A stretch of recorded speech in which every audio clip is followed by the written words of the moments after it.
Okay, so what we have here is that we have the flow control faucet on the right side here, and then on this side we have the non-flow control faucet, both with a creamer function. So what we're doing here is that the customer previously had a 6-product line that was already here that ran all the way back to the cooler in the back, so obviously a long draw. But they wanted multiple beers, so we knew that over here that they had a 3-door setup and they wanted to be able to serve more draft. So easily what we're able to do here is we're able to run 6 off of this leg, and then off of this leg run 6 in here inside the box.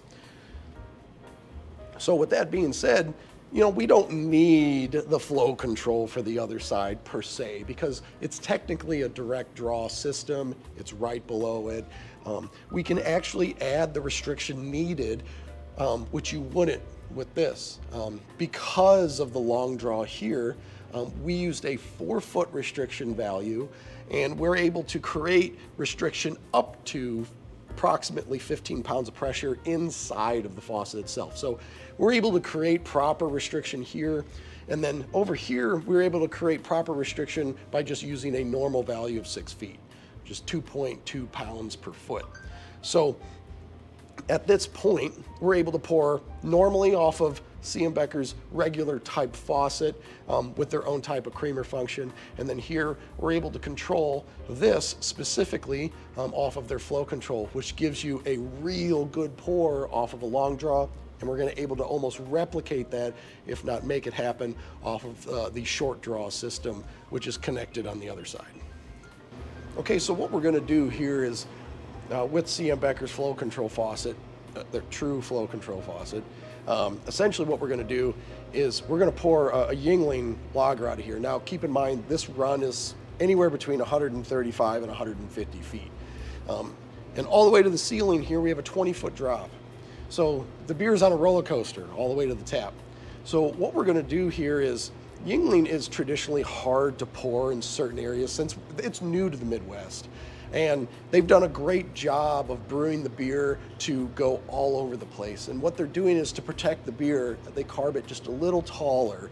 And you know, that can pose a problem in certain areas, especially if the draft system isn't set up directly for it. So their volume per volume is taller. So what we're wanting to do here is to show that instead of getting a breakout initially as it starts pouring, what we're going to do is we're going to clean this glass and we're going to pour it. Now, I do want to note that previously there was a video showing that we poured some of this also. This was the first pour that was poured overnight. So this beer was settled, but it was settled in an appropriate manner. So normally your first pour, you're going to get a little bit of turbulence, a little bit of unsettling, because that's what the beer's doing in the line.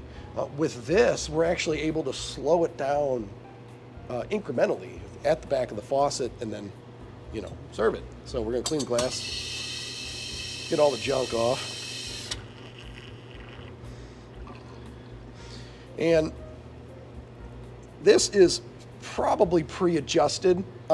Normally the bartender can adjust it as needed depending on how the night's going, but we'll go ahead and give her a pour and see how clear it is. And we're getting a real proper head out of it.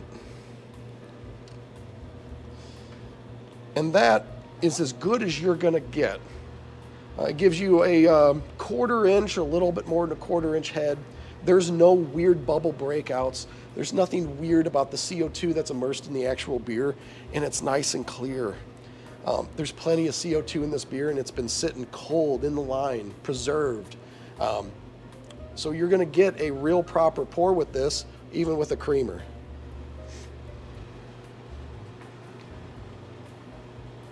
This glass specifically is normally really hard to pour a proper glass of beer in. So really what's going to happen here is that as we're pouring it, normally the beer starts filling the glass, and then the gas that actually comes off of it clashing into the glass starts to form a little turbulent area. And what happens with that is it actually starts to make the beer foam. So it gives you a really, really tall head essentially, and most of it's way up here.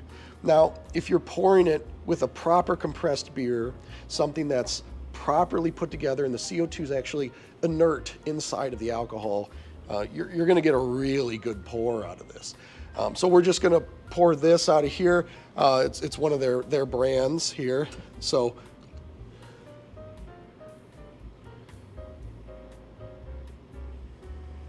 and we see that it's not trying to expand.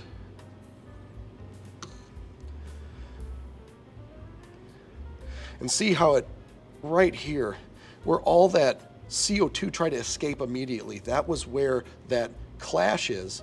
Now in a normal situation, especially with CMBeckers, there's this specific faucet compresses the alcohol in such a way that we get it all here, and it's a very nice clear flow, a nice gentle, and that's why we're able to get it into this glass specifically.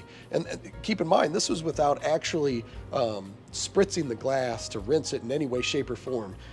It's just a out in the wild type of pour. A customer would be happy to receive this, and that's exactly what you're getting with this faucet.